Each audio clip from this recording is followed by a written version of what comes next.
আলাইকুম ফেসবুক বাসী। আমি একটা ছন্দ বলতেছি, জানি না ছন্দটা কতটুকু মিল আর কতটুকু বাস্তবতার সাথে মিল হয়েছে।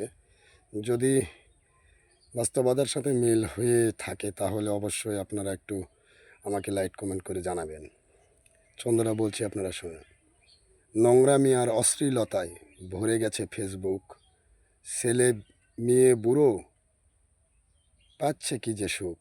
স্কুল কলেজে যাচ্ছে না তারা, থাকছে বসে বসে, কি জানি কি দেখছে তারা মনের অভিলাষে।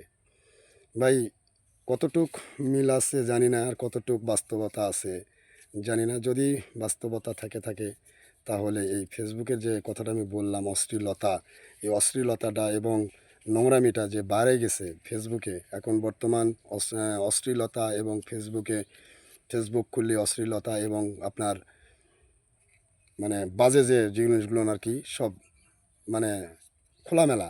এখন ছেলে মেয়েদের নিয়ে আমাদের খুব ট্রাপ হয়ে গেছে। স্কুল কলেজে যাওয়ার পরেও তারা দেখবেন যে বসে বসে কি দেখে কি না দেখে, ওরা না দেখে জানি না।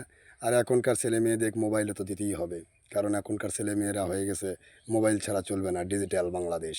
তাই বলছি ভাই, নিজের ছেলে মেয়েদেরকে একটু অবশ্যই সাবধানে দেখবেন, কারণ আমাদের এই ফেসবুক কিন্তু খুব একটা ভালো প্ল্যাটফর্ম না। এই প্ল্যাটফর্মে কিন্তু সব কিছুই পাওয়া যাচ্ছে, সে কারণে অনেক ছেলে মেয়েরা নষ্ট হয়ে যাচ্ছে। ফেসবুক দেখে অনেক কিছু শিখতেছে, ফেসবুক দেখে অনেক কিছু জানতেছে, ফেসবুক দেখে কিন্তু অনেক ছেলে মেয়ে নষ্ট হয়ে যাচ্ছে। খোদা হাফেজ। ভালো লাগলে শেয়ার করেন।